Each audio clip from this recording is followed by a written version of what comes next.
In the early days coming back from Europe, it was actually really nice to be quarantined and then not be doing that much. So much happened in Europe. It was nice to sit back, relax, and really calm the mind and take in everything that happened over the past 2 months. COVID-19 restrictions started to lift slightly, and we decided to do a trip up to Montana to catch the last bit of snow. We packed up a bunch of food to be self-sustaining and then headed out into the Montana wilderness. That trip was cool just because we caught snow conditions super well. There was tons of snow that spring, and we caught a fresh storm that dropped a good amount of new snow. The conditions were stable and it was soft, and we were able to ski some pretty awesome lines. I always love skiing with Reese.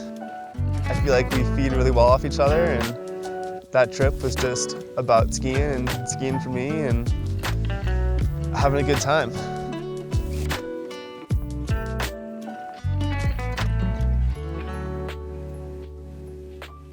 The whole package was pretty good. It was one of those weeks where there's a ton of good times and not really anything bad.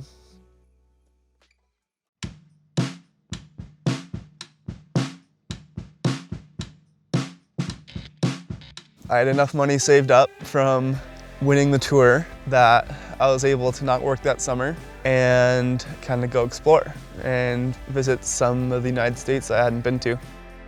We got to climb a ton, bike a ton, and canyoneer a ton. That summer was a good summer of just exploration. It was unplanned and uncharted, and we kind of just got to go wherever we wanted, which allowed, I think, all of us to really figure out what we enjoyed in life. One of my favorite trips was backpacking in the winds and climbing Pingora. We did basically the easiest route up Pingora, but it was this beautiful K-shaped splitter crack that was so beautiful, the lake below. Won't forget that. It was late fall, winter was approaching quick, and I needed a place to settle down for the winter. And Bozeman was the spot, so I was super stoked to be moving up to Montana and to train for the tour, but there wasn't any snow around.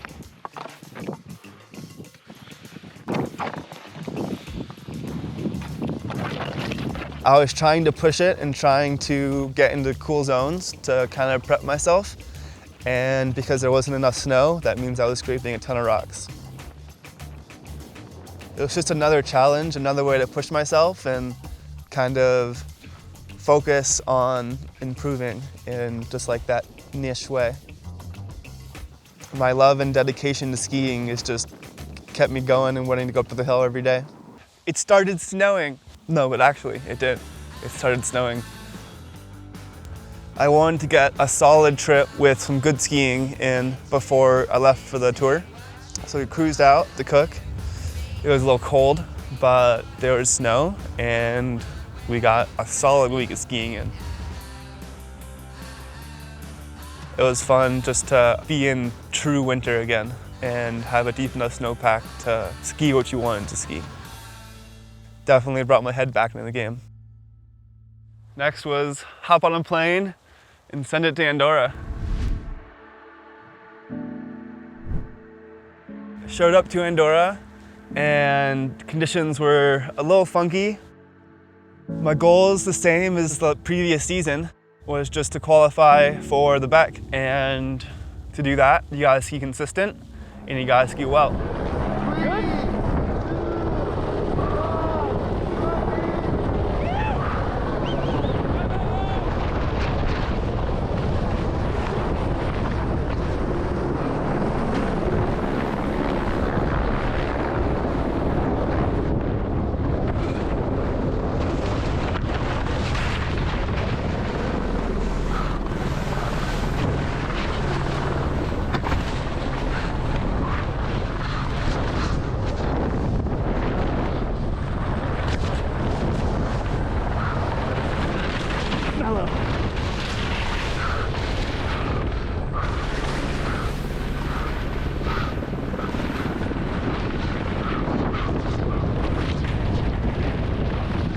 That first run in Andorra went about as well as I could have hoped. Landed everything clean.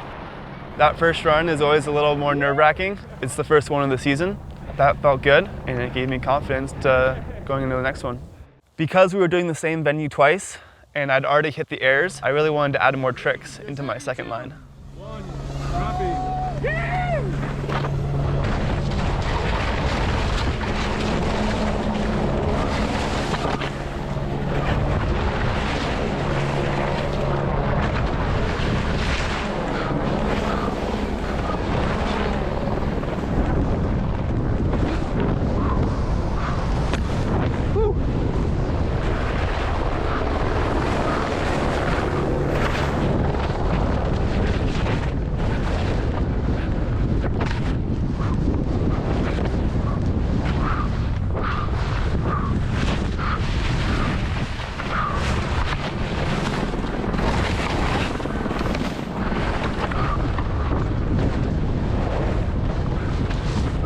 Even though I wasn't able to step it up a notch, I was still happy with my run.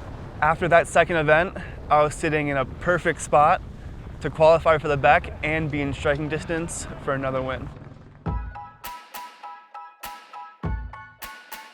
It was just another epic day in Engelberg that week.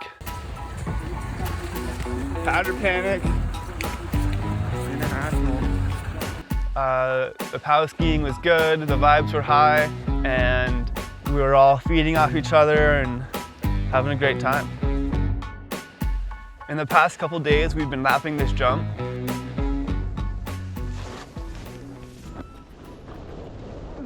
So I came down, hit it, 7'd, but then my ski got caught in a funky way and ow! Ow! I felt my knee kind of give out. Ow!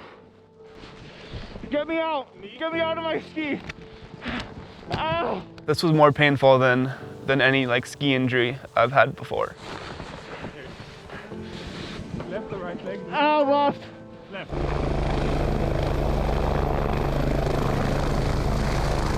So I knew that I was done for the season and wouldn't be able to back up my title from last year.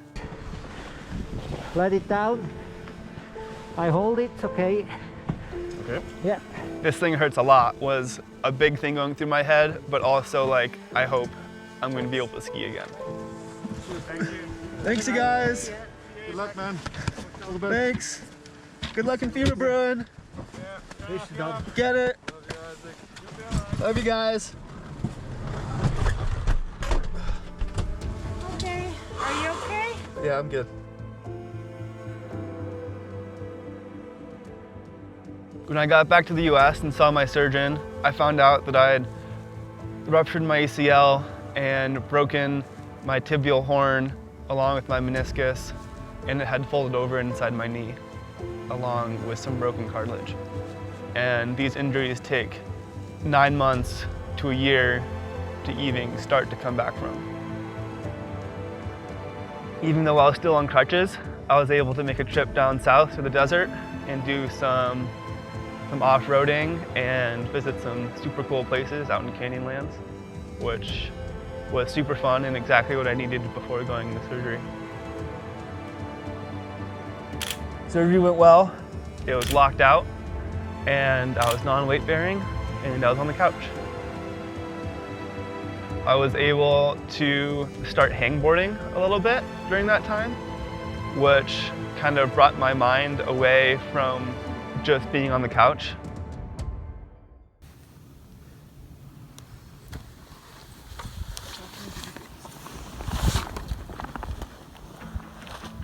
I've always wanted to push myself as hard as possible, as much as possible. And while I love doing that, and I love being on top of my game, I also know there's a really fine line between pushing yourself and getting injured.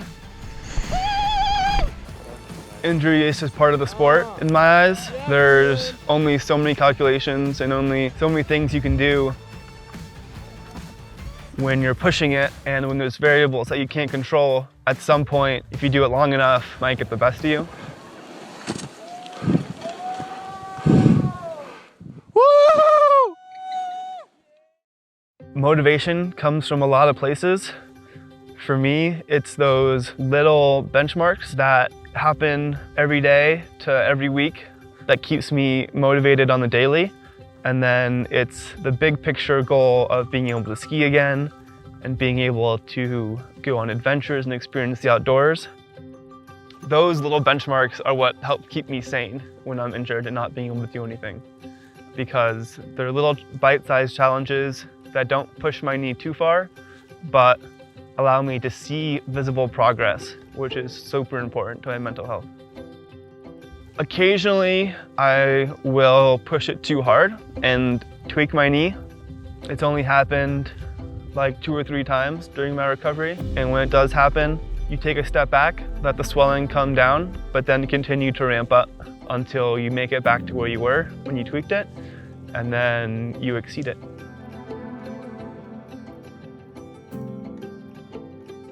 My first day back on skis was at Big Sky.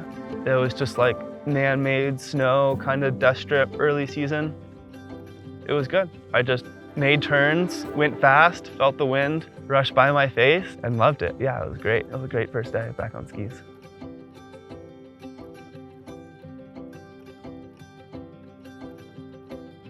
I'm still on that recovery journey where I am pushing myself in incremental steps, but I'm also at the end of that journey and I can see the light at the end of the tunnel. And I'm super excited to go travel to Europe and go ski with all my friends and the other competitors that I haven't skied with and get ready for the first event. My mindset for the tour right now is the same it's been for the past 2 years. It's to be consistent and qualify for the back.